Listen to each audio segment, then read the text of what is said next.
that question for Coach? Any of those guys of particular concern, Matt? There's some good players there, so I think concerned about that. But I think we feel like most of those guys will be integrated back in as the week goes on. So Marquise being most of the guys got some work done today. Marquise didn't get anything. My history with Marquise is he heals pretty quickly, so I think we'll hopefully see him do some things tomorrow, but we'll have to wait and see. And timeline on Andre Roberts and what are you going to do there Sunday? I think it'll probably end up being about we're anticipating about 2 months with the knee. And as we stand here right now, we would have Shai take the punt return duties and Chuba take the kick return duties. Is that subject to change this week, or would? I don't think. I mean, I think that's what we're going to do. We have multiple guys practicing, so I always kind of leave things up in the air. But if we played today, that's what we would do. And I have a lot of confidence in those guys with Shai taking reps in the preseason. So. Matt, when you're going up against a new coach for a team, but you've seen his offense in the past with his prior team, how do you kind of meld those things together in your preparation for facing that? Yeah, we have a lot of respect for Coach Dayball. He's an excellent coach, and he did a great job in Buffalo. So when you look at his offense here, it mirrors a lot of the same things. He's added some things. Mike Kafka's the offensive coordinator, so trying to go back and watch Buffalo film, watch preseason film, watch the first game, and look and see, hey, what are the common themes? And then knowing at the same time, anytime we go out and play, people are going to do different things to us. So we have to make sure that we're really sound, going from game 1 to game 2 in our system. Guys all knowing what to do, but we're trying to watch just sort of all those different areas and seeing common themes. Matt, college coaches swear that the biggest jump they see from the team is from week 1 to week 2. In your experience here in the league, is that similar? Can you see that kind of growth? Yeah, I think as I've studied the coaches that I respect, the Belichick's, different guys like that, I hear them usually talk about how the first month of the season, you really kind of find out who your team is, and you go back and look at pretty much all the playoff teams from last year. They lost a game, some lost 2 games in the first 4 games of the year. I think a lot of those teams probably learned a lot from the games that they lost. I think our team learned a lot from the game that we lost. So we're hoping that we do make that jump from week 1 to week 2. What I do know is it doesn't just happen. We have to make it happen. And so I think our guys came in today. There's a lot of guys in yesterday on their off day, getting themselves healthy. That was quite a battle on Sunday from a physical standpoint. Like our player output and all the sports science. I mean, that was a lot of output for our guys. We came back in today. I thought we had a good practice. Thought we had good meetings, and so we're just grinding away to make sure that we do make that jump, from last week to this week, and pick up the things that we did well and improve the things we did not do well. There were 5 batted balls at the line of scrimmage. Is that a byproduct of just Baker being a little bit shorter than some quarterbacks, or is there something you can do to counteract that? Why do you think those were happening? Yeah, I'm not going to spend too much time talking about the last game specifically. I just think, kind of like I talked about the other day, I think our line has to do a great job of driving out, making sure the pocket is really a firm pocket. That's a huge challenge this week. When you have Dexter Lawrence and Leonard Williams and the guys that they have inside and the pressure that they bring, Baker has to do a great job of sliding and finding windows when they're open. I think, as the game went on, we got more comfortable. I think you saw that. One of them, I think, even happened on a naked. So, we feel really good about kind of the direction that Baker and the offensive line, that relationship they have in the pocket together is going. And so we'll just technically just keep trying to improve that, making sure our guys create space by driving out, making sure the quarterback finds the open windows. And if one happens, we'll just play through it. You faced another tough running attack with the Giants this week. How are you guys preparing to kind of better stop the run? Yeah, what was interesting, again, I just said I wouldn't talk about last week, but I'll because we struggled against the run, I'll say it. To give up that many yards last week, but the longest run to be 24 yards is unique. I mean, it was a function of many things. I've talked about not getting off the field, offense struggling for the first 25 minutes of the game. But I think the number one thing we feel good about improving is we have to improve is our tackling. And so you can't have 18 missed tackles. I apologize. I think I said 7. I told the team 18. I said 17 to you guys, but it was 18. We can't have 18 missed tackles. We can't have that many yards after contact. And so that's something that we have to improve no matter what the scheme. They do an excellent job. Saquon is in historic form. I mean, he looks as good as he's ever looked. I remember watching him in high school, so that's how long I've known Saquon. I played against him in college, now here in the NFL. I think he's a great player, and he was dynamic. And then, Daniel Jones brings a whole other element. The design quarterback run game, the quarterback zone read game. Going back to our game last year against the Giants, first play was a zone read, and he kept it for about 20 yards. So we have a lot of things schematically that are just very, very different from last week that we have to attend to. On every play, we have to know who has the quarterback, who has the dive. It's option football. Matt, back in 2018, Saquon and Christian were 1-3 in the league in total yards from scrimmage. A lot of carries, a lot of touches, and for a couple of years, each one of them had that. And I think they both had a lot back in college too. How much do you think that impacted the last couple of years for both of them, having injuries and now the kind of comeback trail? I don't want to get myself in trouble by supposing things. I've talked. You guys know that as a player, no matter what position you play, as you play more and more, the more hits, the more contact you take on your body, obviously it's going to have an effect. Part of our plan with Christian right now, we rested him today. Just knowing that Wednesday's given him an extra day to really recover. Not that he even really needs it, to be quite honest with you. I mean, he wanted to go practice today, but just over the long haul, the amount of contacts those guys take, and not just the tackles, but the blocking. But that's part of playing the position, and I can't say what related to what. I just know that Saquon looks fantastic, and I think Christian looks fantastic. So I think both guys are poised to have great years. We have to do a great job versus Barkley this week. What would be an ideal number of touches for Christian? I mean, I know a lot of people questioned 14 last week. What would be ideal? I think no matter what the number is, someone's going to question it. It's just at the end of the day, we want to give him 70. He's that good of a player, right? I mean, you want him to touch it every play. You want DJ to touch it every play. We have really good players, and so I'm not going to get into numbers. I think just for me, like internally, we're going to go run our offense. We have to just go out and execute and function, and I think if the ball gets spread around, we have enough playmakers to win games. Did you and Ben talk about kind of his usage last week and perhaps tweaking that going forward? Again, I'm not going to get into too much of the numbers and all that. Like we had a plan going in. I think everybody in the building, from Christian to me to Ben to DJ, feels like if we go 3 and out that many times in the first half, it's hard to sit there and talk about, hey, we could have done it. It was just rhythm, it was execution. You put the snaps on the ground. But what I did tell the team was, I said that was just kind of the narrative is like, hey, the fourth quarter we got it. That was just the first 25 minutes of the game. It's the first 25 minutes of our season is not going to define us.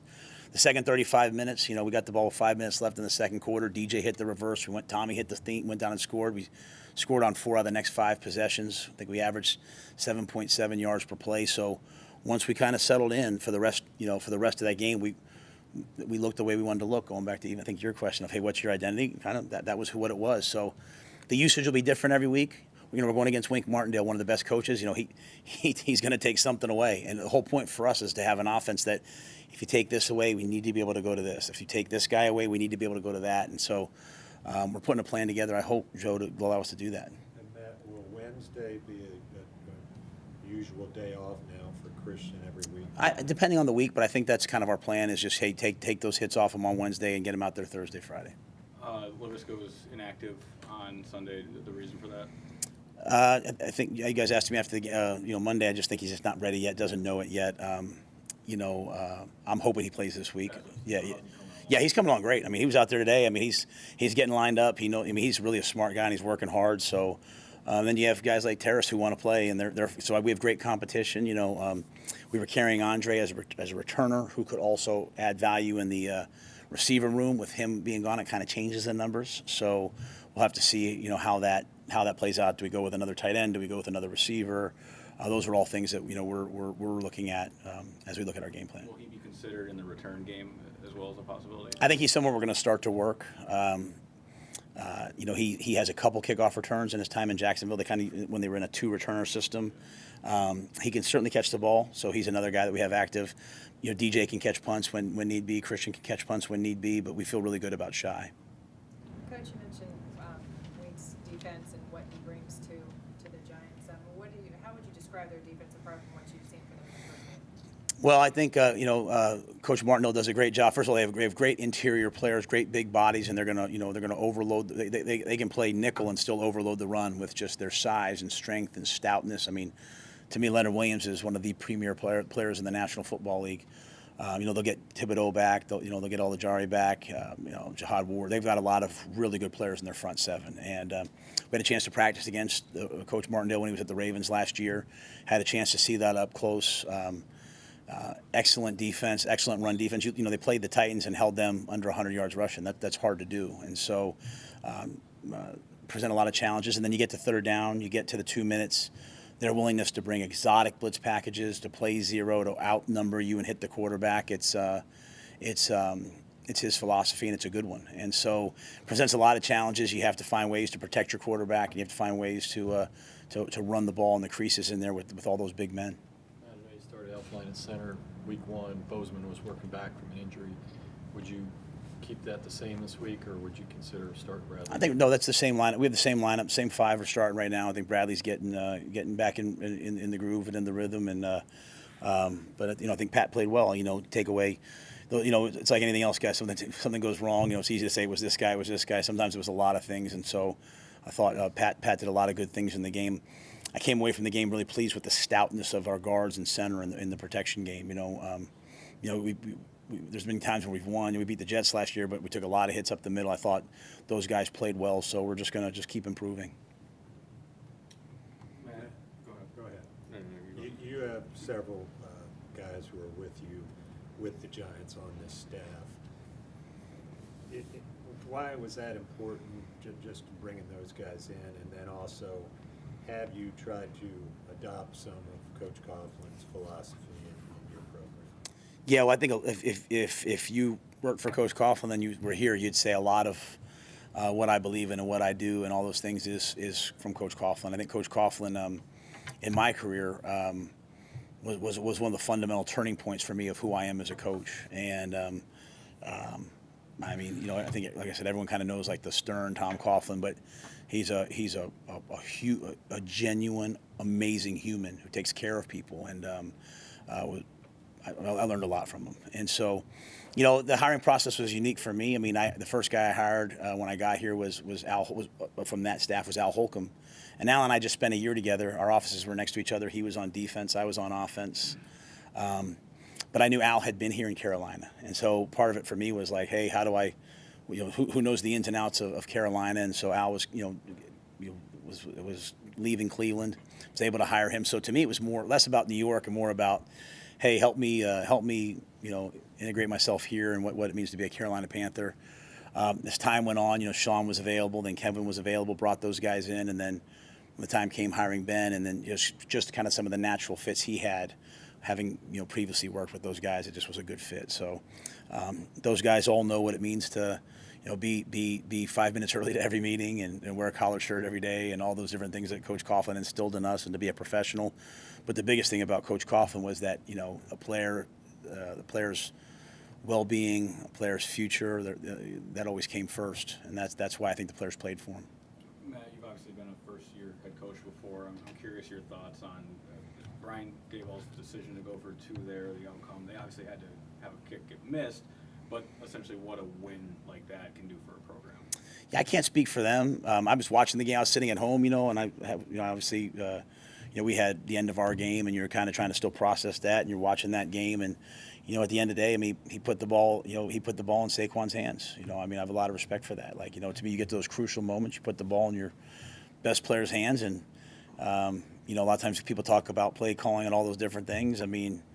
There's a guy right there, and Saquon does what Saquon does. Man, he makes somebody miss, and he wins the game. And it's a lot of credit to Coach Daboll and to all those guys. And and then the defense went out, and they were able to get a couple, stop them enough and force a long field goal, and they missed it. So I'm sure that has to feel great for them, and they earned that win.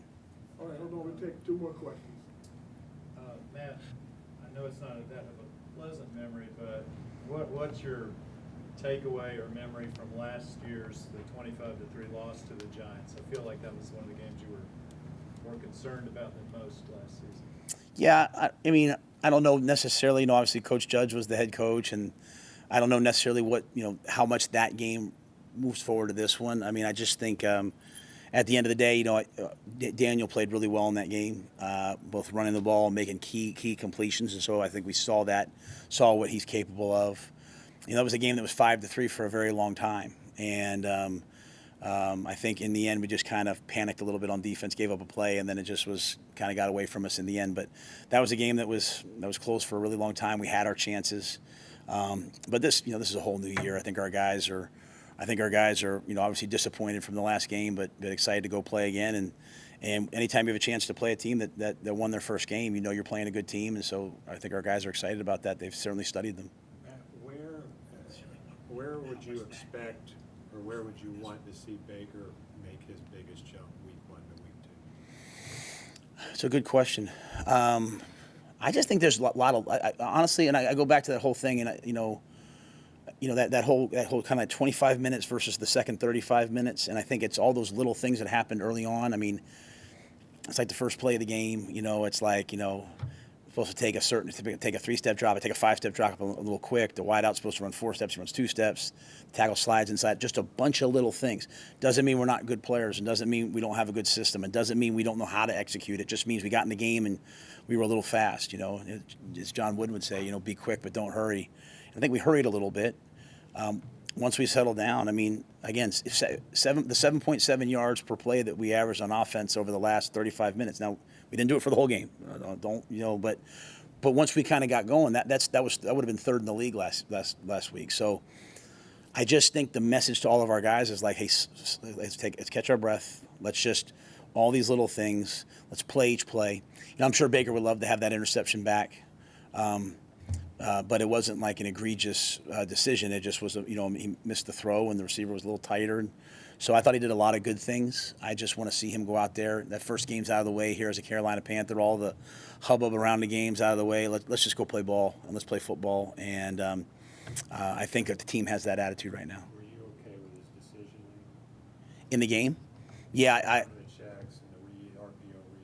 Yeah, I think the RPOs were fine. I mean, to me, at the end of the day, when you're in the RPO game, people who truly know the RPO game, like it's never a must. There's a lot of feel to that, right? You can sit there on the tape and say, well, this guy triggered, but there's angles, there's guys coming at you. You have to see it from the quarterback's perspective, and so I thought Baker did a lot of really, really good things. I'm sure there's some plays here and there that we want to have back. I don't want to dive into each one of those, but I just think the overall message for me with Baker is just game 2, I want to see him take a step, and it's just all the little things, the little details. Now that he has a chance to go back and watch the tape, this is what I need to improve on. Every guy does that. Hopefully we make the jump that we just talked about. All right, thank you, Coach. All right, thanks, guys. Good to see you, buddy.